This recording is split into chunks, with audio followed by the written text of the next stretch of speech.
नमस्कार। Physics department Lucknow university से मैं प्रोफेसर नरेंद्र कुमार पांडे और अपने वेव मोशन लेक्चर सीरीज में आज मैं आपके सामने तीसरा लेक्चर, जिसका टॉपिक है प्लेन प्रोग्रेसिव वेव, इसके बारे में आपसे बात करने जा रहा हूं। तो एक बार फिर से आपका मेरे आज के इस लेक्चर सीरीज में के अगले टॉपिक में प्लेन प्रोग्रेसिव वेव में आपका स्वागत है। इसके पहले कि हम प्लेन प्रोग्रेसिव वेव के बारे में बात करें, एक हम लोग छोटा सा रीकैप लेंगे जो कि हमने पिछले लेक्चर में आपको फेज ऑफ अ पार्टिकल के बारे में बताया था। तो जैसा हमने पिछली बार आपको बताया था कि हम किसी भी पार्टिकल का फेज जो कि सिंपल हार्मोनिक मोशन कर रहा है उसको कैसे डिफाइन करते हैं। तो बहुत सिंपल डेफिनेशन उसका है कि phase of a particle describes the position and direction of motion of the particle at any instant of time। यानी किसी भी समय पार्टिकल कहाँ है और किस दिशा में जा रहा है, इस बात का ही डिस्क्रिप्शन उसका फेज होता है। फेज मतलब उसकी अवस्था, उसकी स्थिति उस समय क्या है।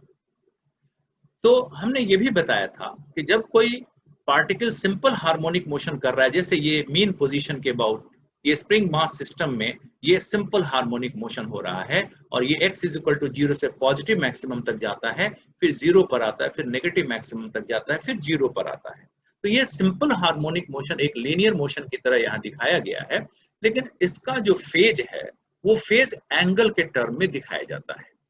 तो ये एंगल के टर्म में कैसे दिखाया जाता है ये हमने पिछले लेक्चर में बात की थी और उसका एक छोटा सा रिकैप मैं यहाँ लेना चाहूंगा।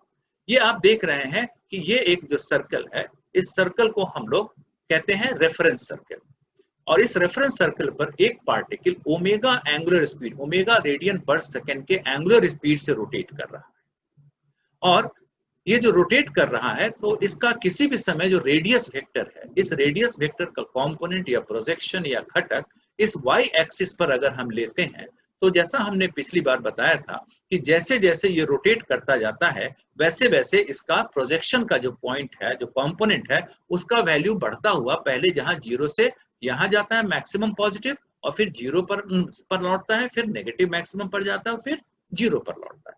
लेकिन जब ये यहां से 0 से पॉजिटिव मैक्सिमम पर जाता है तब तक एंगल π/2 कवर होता है। इसलिए जब पार्टिकल एक SHM में 0 से पॉजिटिव मैक्सिमम की ओर जाता है तो उसका फेज एंगल के टर्म में बढ़ता जाता है, 0, 10, 20, 30, 40 और मैक्सिमम पर उसका फेज 90 डिग्री हो जाता है। सिमिलरली जब पार्टिकल वापस लौटता है तो इसका जो प्रोजेक्शन का जो कॉम्पोनेंट, इसका जो कॉम्पोनेंट है, जो प्रोजेक्शन है इस रेडियस वेक्टर का, यहां से जैसे घूमता हुआ यहां गया तो फेज 90 डिग्री से ज्यादा हो जाता है और इसका प्रोजेक्शन इसका लौटने लगता है। तो जैसे जैसे पार्टिकल यहां से लौट के मीन की तरफ आता है, इस पार्टिकल का जो फेज है वो 90 डिग्री से बढ़ के 100, 110, 120, 130 और यहां लौटने पर इसका फेज 180 डिग्री यानी पाई हो जाता है। सिमिलरली जब पार्टिकल फर्दर यहां से भी रोटेट करता है तो इस पार्टिकल का फेज बढ़ता हुआ 180 से 190, 200, 210, 220 एक्सेट्रा करता हुआ नेगेटिव मैक्सिमम पर 270 डिग्री हो जाता है। और पार्टिकल जब फोर्थ क्वाड्रेंट में लौट करके यहाँ पर घूमता हुआ पहुंचता है तो यहाँ से π/2 फर्दर एंगल कवर होता है और इसलिए पार्टिकल जब लौट करके मीन पर जाता है तो उसका फेज यहाँ से 270 से बढ़ता हुआ 280, 292, 300, 310 एक्सेट्रा और मीन पर उसका फेज 2π यानी 360 डिग्री हो जाता है। यानी जब एक पार्टिकल एक सिंपल हार्मोनिक मोशन करता है एक लाइन के अलोंग में, तो जैसे जैसे पॉजिटिव मैक्सिमम की तरफ जाता है उसका फेज बढ़ता बढ़ता 90 डिग्री मैक्सिमम पर होता है, पॉजिटिव मैक्सिमम पर, और लौटता है यहाँ से मीन की तरफ तो इसका फेज यहाँ से 90 डिग्री से बढ़ता हुआ 180 डिग्री होता है और फिर ये नेगेटिव मैक्सिमम की तरफ जाता है तो 180 से बढ़ता हुआ ये 270 होता है और यहाँ से फिर जब वो वापस लौटता है मीन की तरफ तो इसका फेज बढ़ता हुआ 360 होता है। यानी इसी पॉइंट का फेज 0 भी है, पाई भी है, 2π भी है। 0 बताता है कि मोशन अभी शुरू हुआ है, पॉजिटिव मैक्सिमम की तरफ पार्टिकल जा रहा है। पाई बताता है कि 0 से ही शुरू हुआ है लेकिन नेगेटिव मैक्सिमम की तरफ जा रहा है पार्टिकल। 2π बताता है एक पूरा ऑसिलेशन कंप्लीट हो चुका है और पार्टिकल फिर पॉजिटिव मैक्सिमम की तरफ जा रहा है। अब तो हम एक सिंपल हार्मोनिक मोशन को एक साइन या कोसाइन वेव से रिप्रेजेंट करते हैं। तो ऐसे में अगर हम यहाँ पर राइट हैंड साइड में एक साइन फंक्शन को प्लॉट करते हैं तो करस्पॉन्डिंगली जैसे जैसे ये रोटेट करेगा, तो जैसे यहाँ से ओमेगा टी एंगल इसने कवर किया, इसका प्रोजेक्शन ये हुआ, यानी पार्टिकल यहाँ से यहाँ तक गया तो ये फेज इसका ओमेगा टी हुआ, करस्पॉन्डिंगली इसका फेज भी ओमेगा टी होगा। यानी अगर ओमेगा टी 45 डिग्री है तो इस पॉइंट का फेज 45, यानी 0 से 45 फेज पर गया तो यहां से जब साइन फंक्शन यहां पहुंचा तो ये 45 फेज है। सिमिलरली पार्टिकल जब मैक्सिमम पर गया यानी रोटेट करता हुआ पार्टिकल यहां पहुंचा, करस्पॉन्डिंग पॉइंट ये है, यानी इस पॉइंट का फेज π/2 है। और पार्टिकल जब यहां पर पहुंचा तो रोटेट करता हुआ तो ये पॉइंट यहां से SHM करने वाला रिवर्स हो रहा है और यहां भी डायरेक्शन रिवर्स हो रहा है, तो इसका फेज पाई है। और नेगेटिव मैक्सिमम पर फेज यहां पर जो इसको करस्पॉन्ड करता है ये 3π/2 है। और सिमिलरली जब लौट करके यहाँ आता है यानी इस पॉइंट का फेज वही है जो इस पॉइंट का फेज एक रोटेशन के बाद है, यानी 2π। तो जो हम रेफरेंस सर्कल से एक सिंपल हार्मोनिक मोशन का phase 0 to π/2, π/2 to π, π to 3π/2 to 2π करते हैं, वैसे ही 0 π/2 π 3π/2 2π फेज होता है। तो ये हमने एक रिकैप लिया एक सिंपल हार्मोनिक मोशन का, यानी 0 π/2 π 3π/2 एंड 2π। इसके बाद हम अपने टॉपिक पर लौटते हैं, प्लेन प्रोग्रेसिव वेव पर। हम लोग यहाँ पर एक मीडियम को कंसीडर करते हैं जिसमें पार्टिकल्स को एक वन डायमेंशन में कंसीडर करते हैं, और हमने ये पार्टिकल्स यहाँ पर चूज किया है। गौर करिएगा, यहाँ जो हमने जो वेव लिया है उसमें जो सिंपल हार्मोनिक मोशन होगा उसका टाइम पीरियड t है, और बीच में भी बहुत सारे पार्टिकल्स हालांकि हैं, लेकिन एक पार्टिकल से दूसरे पार्टिकल तक पहुंचने में जितना टाइम लगता है वो t/4 है। वेव को एक पार्टिकल A से B या B से C या C से D तक पहुंचने में टाइम t/4 लगता है। गौर करिएगा, तो ऐसी हालत में हम ये मानते हैं कि एट टाइम t = 0 एक वेव इस पॉइंट O पर पहुंचा है जहां पार्टिकल A है। तो जैसे ही यहाँ पर वेव पहुंचेगा ये पहला पार्टिकल यहाँ पर simple harmonic motion transverse direction में करना शुरू हो जाएगा और वेव आगे बढ़ने लग जाएगा। एनर्जी या डिस्टर्बेंस या वेव आगे बढ़ेगा और पार्टिकल जो है अपना सिंपल हार्मोनिक मोशन यहाँ करेगा। अब जब ये सिंपल हार्मोनिक मोशन में ट्रांसवर्स की तरफ जाना शुरू करेगा तब तक वेव अगले पार्टिकल तक पहुंच जाएगा और ये पार्टिकल भी अपने मैक्सिमम की तरफ जाने लगेगा ट्रांसवर्स में। जब ये थोड़ी दूर पहुंचेगा तब तक जो वेव है वो नेक्स्ट वाले को टच करेगा, वो भी अपने मैक्सिमम की तरफ चलेगा, अगले वाले को टच करेगा, वो भी मैक्सिमम की तरफ चलेगा। और इस तरीके से अगर हम t/4 सेकेंड पर सोचें तो पहला पार्टिकल अपने पॉजिटिव मैक्सिमम पर पहुंच चुका होगा SHM करता हुआ, और t/4 पर जो हमारा वेव है वो पहुंचता हुआ B पॉइंट पर पहुंच चुका, B पॉइंट के पार्टिकल को टच कर रहा है। बीच के पार्टिकल को चूंकि पूरा समय t/4 नहीं मिला क्योंकि इनको थोड़ी देर बाद वेव मिला, इसलिए ये मैक्सिमम से थोड़ा सा पहले, ये मैक्सिमम से थोड़ा और पहले, ये मैक्सिमम से थोड़ा और पहले, ये मैक्सिमम से थोड़ा और पहले, और ये पार्टिकल जस्ट अभी 0 पर है। यानी अगर हम 1/4 ऑफ द टाइम पीरियड में सारे के सारे पार्टिकल का एक फोटोग्राफिक स्नैपशॉट लेने की कोशिश करेंगे तो वो हमें एक पर्टिकुलर कर्व पर मिलेंगे। और वो कर्व कैसा होगा भाई, तो वो कर्व हमें रिजेंबल करेगा, आप देखिए इस वाले कर्व की तरफ। ये पार्टिकल अपने पॉजिटिव मैक्सिमम पर है, ये पार्टिकल तक जस्ट वेव पहुंचा है और बीच के सारे पार्टिकल्स बीच में इंटरमीडिएट पोजीशंस पर है। तो ये हो गया पार्टिकल का लोकस, इस वाले कर्व पर सारे पार्टिकल्स मिलेंगे। ठीक इसी तरीके से अगर हम बात करें कि व्हाट इज, अच्छा इस बात पर और गौर करिए कि अभी वेव t/4 सेकेंड पर सिर्फ B पॉइंट तक पहुंचा है, आगे तक वेव नहीं पहुंचा, ये सारे के सारे पार्टिकल्स अभी रेस्ट में है। अगले t/4 यानी t/2 सेकेंड पर अगर हम सोचें कि पार्टिकल्स का लोकेशन कहां है, तो आप एग्री करेंगे कि ये वाला पार्टिकल अपने मीन पर लौट चुका होगा। यहां पर t/4 सेकेंड पर पार्टिकल को वेव ने टच किया था, ये पार्टिकल अगले t/4 पर मैक्सिमम पर होगा। यहाँ देखिए ये अपने 0 पर है, ये अपने पॉजिटिव मैक्सिमम पर है, और अगले t/4 में पार्टिकल जस्ट यहाँ C तक पहुंचा है। यहाँ पर बीच के पार्टिकल अपने मैक्सिमम को टच करके जस्ट यहाँ नीचे से पास में है, और सारे पार्टिकल्स का लोकेशन यहाँ से यहाँ और यहाँ से यहाँ। यानी अगर हम अगले t/4 यानी t/2 सेकेंड के इंस्टेंट पर, उस मोमेंट पर सोचें कि मीडियम के पार्टिकल्स कहां कहां लोकेटेड हैं, तो ये मीडियम के पार्टिकल्स इस कर्व पर लोकेटेड मिलेंगे। क्योंकि हमने यहाँ साइनसॉइडल वेव कंसीडर किया है तो इसमें SHM हो रहा है, तो एक साइनसॉइडल कर्व पर हमको मिलेंगे। और इस बार t/2 सेकेंड पर वेव अभी आगे कहीं भी नहीं पहुंच पाया है। गौर करिएगा, वेव सिर्फ यहीं तक पहुंचा, आगे वेव नहीं पहुंचा है। तो आगे के सारे पार्टिकल्स अभी भी स्टेशनरी हैं। अब ठीक इसी तरीके से अगर हम अगले t/4 यानी 3t/4 पर कंसीडर करेंगे, यू विल एग्री कि ये 0 से पॉजिटिव मैक्सिमम से 0 लौटा था, तो ये अब नेगेटिव मैक्सिमम पर मिलेगा। ये जहां टच हुआ था t/4 पर मैक्सिमम पर था, तो ये अपने मीन पर मिलेगा। और ये t/2 पर, अब यहां पर 0 पर था, तो अगले t/4 में ये अपने पॉजिटिव मैक्सिमम पर मिलेगा। यानी 3t/4 पर एक बार फिर से हम पार्टिकल्स का लोकेशन का फोटोग्राफ निकालना चाहें तो हमें किस कर्व पर मिलेगा? वो हमें इस कर्व पर मिलेगा। सारे पार्टिकल्स इस कर्व पर लोकेटेड होंगे, साइन फंक्शन के इस पार्ट पर। और करिए, अभी वेव यहां तक पहुंचा है, आगे नहीं पहुंचा है, यानी आगे के सारे पार्टिकल्स रेस्ट में। Much in the same way अगर हम वन फुल टाइम पीरियड के बाद कंसीडर करें, तो ये पार्टिकल 0 से positive maximum to 0 to negative maximum पर पहुंचा था, अगले t/4 में ये 0 पर पहुंचेगा। ये पार्टिकल यहां टच हुआ था, अगले में t/4 पॉजिटिव पर पहुंचा, अगले में मीन पर पहुंचा, अब ये नेगेटिव मैक्सिमम पर पहुंचा। ये पार्टिकल अपने पॉजिटिव मैक्सिमम से मीन पर पहुंचा, यहां जस्ट टच हुआ तो ये पॉजिटिव मैक्सिमम पर पहुंचा, और वेव अभी जस्ट यहां पहुंचा है at the instant of time t। यानी एक टाइम पीरियड जो ऑसिलेशन का है, जितनी देर में पार्टिकल ने एक फुल ऑसिलेशन किया, उतनी देर में वेव अभी यहां तक पहुंचा है। और इस शेप को देख करके आप समझ सकते हैं ये वन फुल वेवलेंथ है। यानी हम ये भी डिफाइन कर सकते हैं कि एक वेवलेंथ वो डिस्टेंस है जितना कि वेव कवर करता है one time period of oscillation.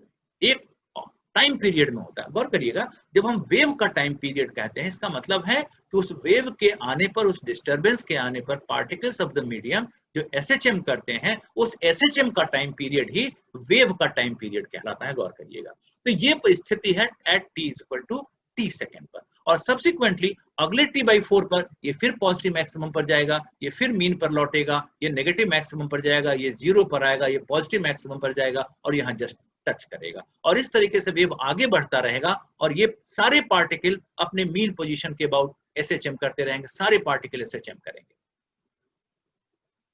Thus, the disturbance reaches particle at point E in one time period of SHM. If v is the speed of the wave, the distance traveled in time t of one time period of the SHM will be given by lambda is equal to v into t. गौर करिए, इसको हम लिख सकते हैं nu is equal to lambda into 1/t। अब 1/t ही हमारा frequency है। गौर करिएगा, तो यानी कि वेलोसिटी का जो फॉर्मूला निकल करके आया वो लैम्डा इंटू न्यू आया, यहीं से आया।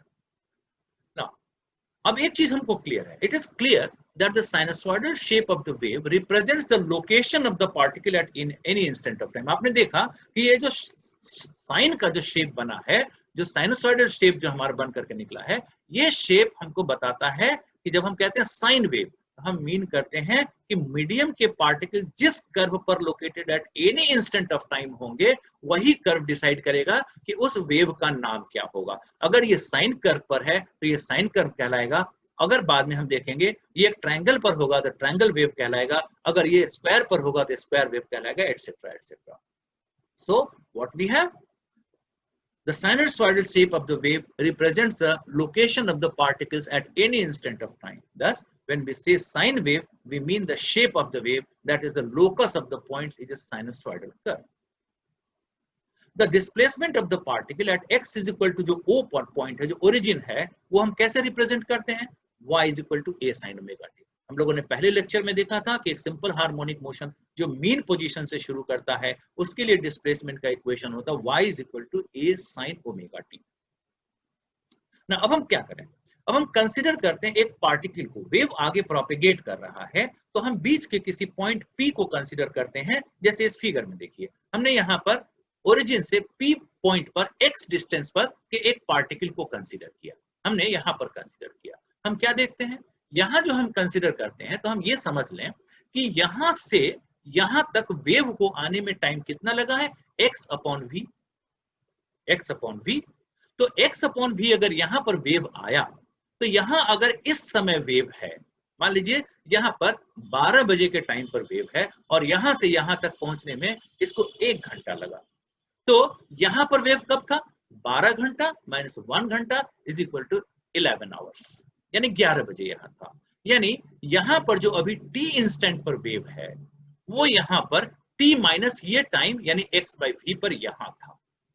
यहां पर t minus x by v पर जो वेव था, जो हमारा डिस्प्लेसमेंट होगा वही यहां पर का डिस्प्लेसमेंट t सेकेंड पर होगा।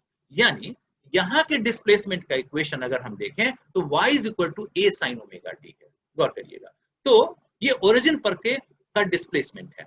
तो अगर यहां का डिस्प्लेसमेंट इस समय हमको देखना है तो यहां पर वही डिस्प्लेसमेंट होगा पार्टिकल का ये y, जो यहां पर के पार्टिकल का t minus x by v second पर था। यानी यहां पर के पार्टिकल का अगर डिस्प्लेसमेंट हमको फाइंड अभी करना है, फाइंड आउट t सेकेंड पर, तो हम यहां पर के डिस्प्लेसमेंट वाले इक्वेशन में t का value t minus x by v रख दे।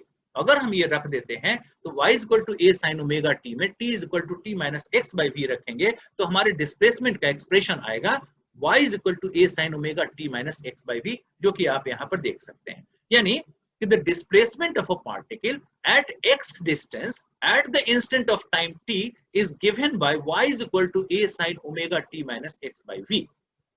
गौर करिए, और जब हम कहते हैं कि equation of a plane progressive wave, तो हम यही मीन करते हैं कि भाई एक ऐसा मैथमेटिकल एक्सप्रेशन जिससे हम x डिस्टेंस पर के पार्टिकल का किसी भी इंस्टेंट ऑफ टाइम t पर अगर हम उसका डिस्प्लेसमेंट प्रेडिक्ट कर देते हैं जिस इक्वेशन से, वही इक्वेशन प्लेन प्रोग्रेसिव वेव का इक्वेशन है। यानी इस इक्वेशन से हम प्रेडिक्ट कर देते हैं कि at the instant of time t right now the displacement of this particle will be y।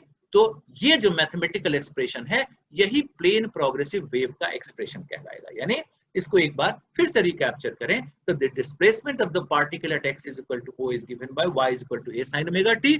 Consider a particle at point p at the position x at the instant of time t।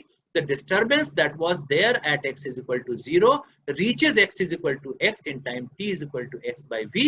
Hence the displacement at x is equal to x at the instant of time t will be the same as displacement at x is equal to 0 at the instant of time t minus x by v. Thus, if we replace t by t minus x by v in the expression for SHM at x is equal to 0, that is y is equal to a sin omega t, we will get the displacement of the particle at x is equal to x at t is equal to t. So here it is, y is equal to a sin omega t minus x by v is the equation of a plane progressive wave moving along the positive x-axis. This can be written, अगर हम omega को 2 pi by t लिखें तो a sin 2 pi by t t minus x by v, और अगले step में अगर हम t को अंदर ले जाएं तो a sin twice pi t by t minus x by vt। Now vt अभी हमने देखा velocity into time is the one wavelength lambda, तो हम लिख सकते हैं a sin 2 pi by t t minus 2 pi by lambda x। Now 2 pi by t is omega and 2 pi by lambda is propagation constant k। तो हम इसको अगले step में जो एक्सप्रेशन लिख सकते हैं वो y is equal to a sin omega t minus kx है। यानी finally equation of a plane progressive wave propagating along positive x-axis is written as y is equal to a sin omega t minus kx।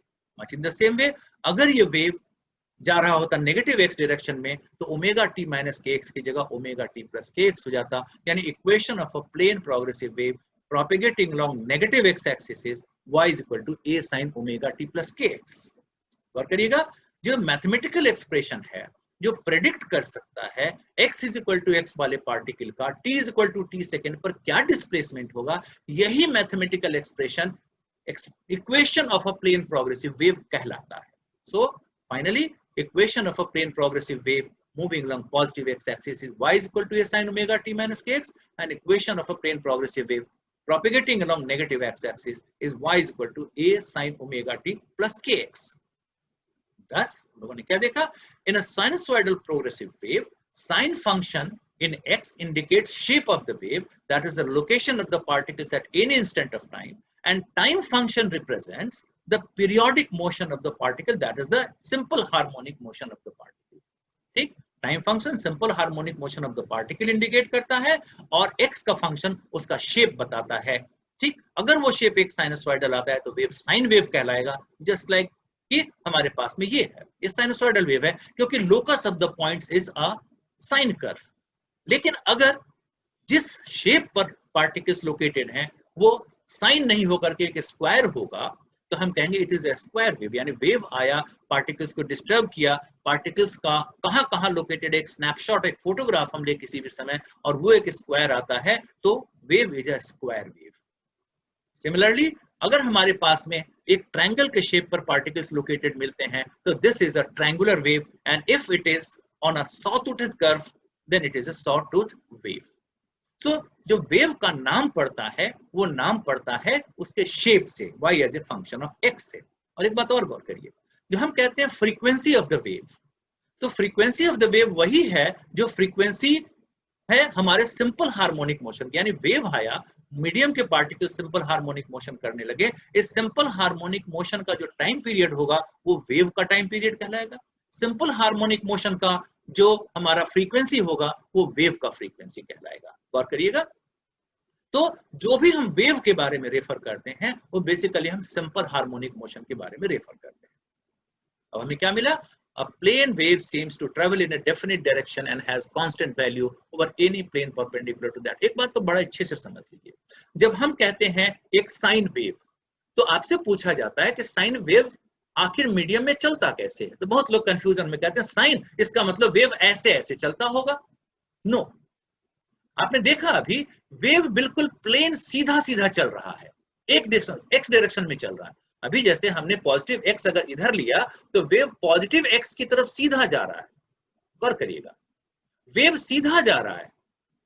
तो sign क्या है, तो sign वो curve है जिसमें किसी भी समय मीडियम के पार्टिकल का एक फोटोग्राफ लेंगे तो मीडियम के पार्टिकल्स उस साइन कर्व पर लोकेटेड मिलेंगे।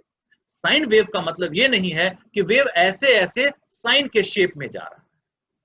ऐसा अगर होता तो अगर आप क्लासरूम में बैठे होते हैं, साइन फंक्शन के रूप में एक साउंड वेव आपके पास पहुंचता, एक टीचर का जो पढ़ा रहे हैं क्लास में, तो वो साइन वेव अगर ऐसे ऐसे जाता तो किसी के कान के नीचे से निकल जाता, किसी के कान के ऊपर से निकल जाता। ऐसा नहीं होता है।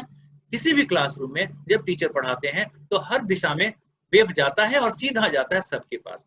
सो wave propagates in a straight way. Sine क्या है, किसी भी समय मीडियम के पार्टिकल का अगर आप एक फोटोग्राफ लेंगे तो उस फोटोग्राफ में मीडियम के पार्टिकल जिस शेप पर आपको दिखाई देंगे वो साइन कर्व होगा, और इसलिए वेव का नाम साइन वेव होगा। अगर वो स्क्वायर होगा तो स्क्वायर वेव होगा, वो ट्रायंगल होगा तो ट्रायंगुलर वेव होगा, अगर सॉ टूथ होगा तो सॉ टूथ वेव होगा। ध्यान रखिए, वेव सीधा जाता है, साइन उसका शेप है, मीडियम के पार्टिकल्स का लोकस है। So mathematically, the simplest waves are the sinusoidal ones in which each point in the field experiences simple harmonic motion, and complicated waves can often be described as the sum of many sinusoidal waves। आपको याद होगा मैंने बताया था कि सारे के सारे मोशन को हम एक रिजॉल्व कर सकते हैं सिंपल हार्मोनिक मोशंस में, वैसे ही सारे कॉम्प्लिकेटेड वेव्स को हम लिख सकते हैं as a linear combination of simple harmonic waves. ये सिंपल हार्मोनिक वेव है क्योंकि यहाँ साइन फंक्शन से या कोसाइन फंक्शन से इन वेव्स को हम यहाँ पर इंडिकेट कर सकते हैं, उनको रिप्रेजेंट कर सकते हैं। So these are sinusoidal sine waves. Then अब गौर करिए, जैसे हमने आपको सिंपल हार्मोनिक मोशन में पहले वाले लेक्चर में बताया था कि भाई अगर मोशन मीन से शुरू होता है तो फेज इनिशियल 0 होता है 5, लेकिन अगर मोशन जब हमने अगर वो सिंपल हार्मोनिक मोशन कर रहा है और जब हमने घड़ी को ऑन किया उस समय में किसी और पॉइंट पर था, लेट अस से π/6 उसका उस समय फेज था, तो हम सिंपल हार्मोनिक मोशन का जो हम लिखते हैं equation y = a sin omega t + π/6, जहां π/6 इनिशियल फेज या इपोक है। ठीक उसी तरह से जो हमने देखा कि जब y = a sin omega t से वहां पर ऑसिलेशन हो रहा था पार्टिकल का, हमने जहां पर देखा बिल्कुल इनिशियल पॉइंट पर अगर आप देखिए जो वेव जस्ट अराइव किया है और ये पार्टिकल SHM कर रहा है, तो जब ये वेव जब हमने घड़ी ऑन की उस समय में पार्टिकल अपने 0 पर नहीं मिलके किसी और पॉइंट पर मिलता, 0 से 90 डिग्री फेज के बीच में, तो इनिशियल फेज यहां पर 0 डिग्री नहीं होता। और इसीलिए जब हम वापस जो प्लेन प्रोग्रेसिव वेव का भी एक्सप्रेशन लिखेंगे, इक्वेशन जब हम लिखेंगे तो y = ओमेगा t - kx, और हम जब ये बात लिखेंगे कि भाई एक equation of a plane progressive wave जिसमें इनिशियल फेज यानी इपोक फाई है, तो वो हमारा एक्सप्रेशन होगा y = a sin omega t - kx + phi. वही कॉन्सेप्ट जो हम लोगों ने सिंपल हार्मोनिक मोशन में इनिशियल फेज का लिया था, वही इनिशियल फेज का हम लोगों ने कॉन्सेप्ट यहाँ पर प्लेन प्रोग्रेसिव में लिया है, यानी एक प्लेन प्रोग्रेसिव वेव जो पॉजिटिव डायरेक्शन में जा रहा है, जिसका इनिशियल फेज फाई है, उसका मैथमेटिकल एक्सप्रेशन हम लिखेंगे y is equal to a sin omega t minus kx plus phi. So I hope you have understood the first class of mine that was on simple harmonic motion, the second on the phase of a particle, and subsequently उसका development में plane progressive wave का हम लोगों ने एक mathematical expression समझा, और इसको मैं समझता हूं कि आपने समझा होगा, और आगे के क्लासेस में आप देखेंगे कि वेव को समझना और आसान होता चला जाएगा. So thank you very much for your kind attention.